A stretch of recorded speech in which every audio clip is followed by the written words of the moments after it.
Tutorial kita hari ini akan membuat data visual seperti ini.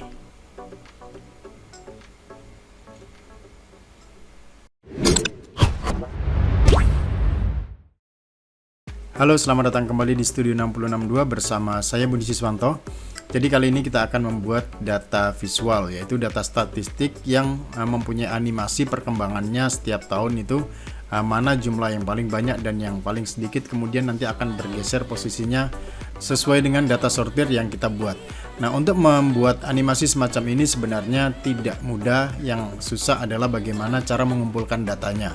Karena untuk membuat semacam ini kita bisa menggunakan satu web gratis, yaitu namanya app.flourish.studio ya. Nanti kita bisa mendaftar secara gratis dan bisa menggunakan fitur-fiturnya, walaupun juga terdapat untuk yang pro. Mungkin kalau untuk pro, untuk data-data yang lebih banyak fitur-fiturnya, kita bisa gunakan di sana. Baik, langsung saja. Jadi pertama kita masuk ke alamat app.flourish.studio. Oke, jadi saya mulai dengan login. Ini adalah tampilan pertamanya ya. Kita bisa menggunakan login langsung dengan Google. Jadi ini kita klik. Nah, kemudian karena saya sudah mempunyai akun, jadi langsung tampilannya seperti ini. Nah, untuk membuatnya itu nanti masuk ke New Visualization. Kemudian nanti ditampilkan dengan berbagai diagram, bermacam-macam diagram di sini yang kita bisa pilih. Tapi kebiasaannya kita bisa lihat karena ada animasinya yang bergerak begitu kan. Kita bisa menggunakan bar chart race ya. Dan di sini tuh ada dua, yaitu untuk yang bar ada yang kolom. Jadi kalau bar itu bergeraknya ke samping, sedangkan yang kolom itu bergeraknya ke atas. Nah, sekarang kita akan pilih salah satu, yaitu bar chart race. Kita klik saja. Secara default dia sudah menunjukkan data sampel ya. Data sampel yaitu jumlah penduduk di Eropa, Afrika, dan Amerika itu sebagainya ya. Kemudian di sini sudah bergerak mulai tahun 1960 sampai dengan 2014. Tapi ini cuma sebagai contoh ya. Jadi kita bisa modifikasi nanti. Dan di bagian kanannya ini tuh ada berbagai macam menu yang kita bisa modifikasi. Contohnya untuk barnya itu ya, kita bisa pilih vertikal atau horizontal. Kemudian kita bisa gunakan setiap menu yang ada di sini, kita coba-coba aja. Contohnya mengganti bar chartnya juga kita bisa pilih, nanti akan berubah seperti itu.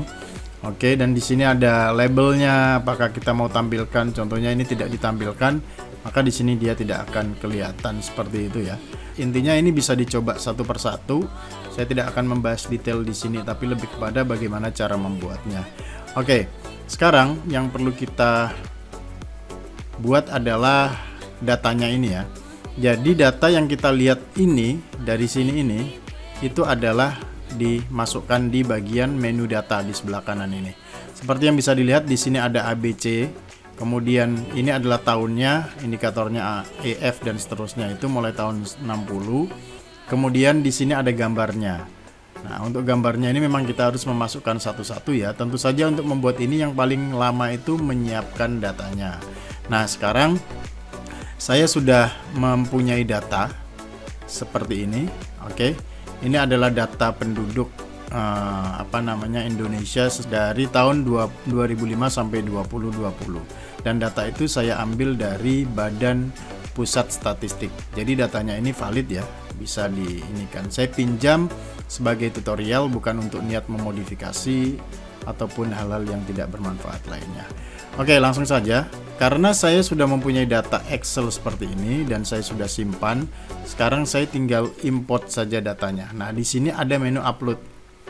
Ada menu upload untuk menggantikan data yang sedia ada. Jadi kita upload, kemudian kita pilih ya di mana data itu saya membuat di sini. Nah, ini adalah datanya berbentuk Excel, kemudian kita import.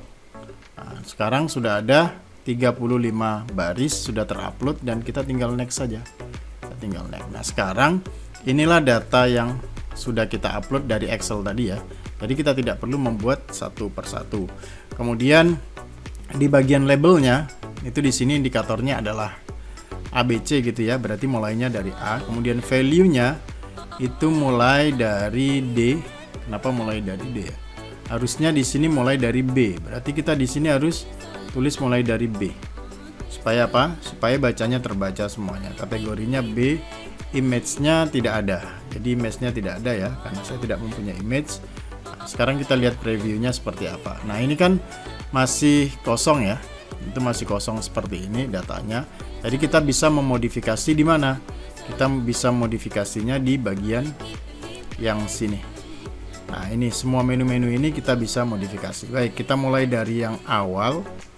Contohnya dari barnya dulu ya. Nih, barnya ini kan kita banyak tuh datanya. Datanya ada 35 kan. Berarti kita harus menampilkan di sini sebanyak 35. Supaya semua datanya itu tampil gitu kan. Oke, sampai mana ini? Sampai Kalimantan Utara. Oke. Kemudian spacingnya kita bisa atur karena datanya itu kan banyak datanya ya. Kemudian ini space-nya kita bisa atur juga, apakah full space seperti ini sehingga tampilannya itu fit gitu.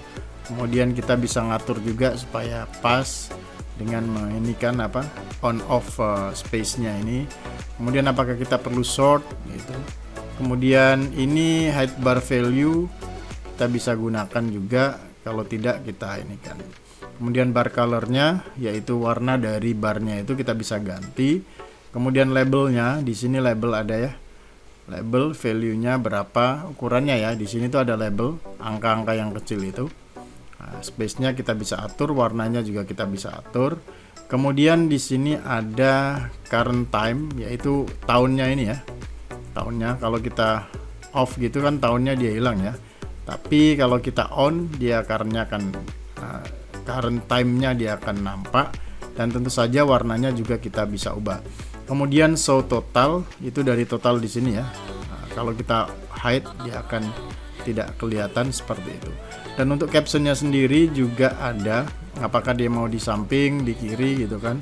Nah, ini kan ada banyak sekali menu-menu yang bisa kita gunakan karena image-nya tidak ada ya, dan sebagainya. Oke, kemudian control, show shot control. Nah, di sini ada highest ataupun lowest-nya yang kita tampilkan dulu. Kita bisa balik seperti ini. Oke, seperti itu. Kemudian di bagian ini ada legend. Legend itu bisa disable ya. Jadi legend tuh ini kan. Ini warna hijau itu indikator untuk untuk provinsi atau kepulauan apa gitu. Tapi karena ini kan datanya itu terbaca data, jadi kita tidak perlu tampilkan, kita disable saja. Nah, seperti ini kan lebih bersih ya. Nanti kita bisa kasih ini sendiri, judul sendiri. Data axis-nya, scale-nya, annotation-nya, intinya banyak sekali di sini yang bisa kita modifikasi. Nah, sekarang kita sudah mempunyai data yang kita pakai IS tool. Ini adalah data penduduk dari setiap provinsi ya. Nah, seperti ini kira-kira. Jadi dia akan bergerak. Sini ada indikator bergeraknya mulai dari 2005. Dia akan bergerak terus-menerus seperti ini sampai dengan 2020. Nanti kalau datanya itu sudah habis sampai tahun 2020, dia akan kembali lagi bergerak sampai kembali ke tahun 2005. Seterusnya seperti itu. Karena datanya ini akan terus seperti ini ya, Jawa Barat akan terus banyak karena tadi saya cuma copy saja. Tapi intinya data yang mulai tahun 2015 itu valid, saya ambil dari Badan Pusat Statistik. Nah, kita tunggu, ini 2008 udah mulai lagi dan seterusnya. Selain dari ini, banyak sekali ya sebenarnya template yang bisa digunakan, bukan hanya dengan raw bar race seperti ini, ada banyak sekali. Dan selanjutnya kita bisa export dan publish ya. Kalau sudah selesai kita bisa export dan publish. Kita juga bisa download dari HTML ataupun gambar. Kemudian kalau kita publish to share, nanti kita akan mendapatkan link ya, require password to open. Tetapi mereka harus mendaftar juga lah. Tapi kalau kita download langsung HTML ataupun image juga bisa. Nah, begitulah bagaimana cara kita menggunakan website app.flourish.studio untuk membuat data visual, statistik data visual beranimasi, yaitu pergerakan dari setiap tahun. Data ini bisa digunakan untuk keperluan contohnya perkembangan produk, penjualan begitu kan, atau data sensus apa begitu. Tapi sebagai contoh ini adalah data penduduk. Demikian tutorial singkat saya hari ini. Mudah-mudahan dapat memberi gambaran dan manfaat. Terima kasih telah menonton dan jangan lupa terus mendukung dengan memberikan subscribe, like, dan komen. Apabila tidak suka, di dislike juga tidak apa-apa. Terima kasih. salam sehat selalu dan sampai jumpa di video saya berikutnya.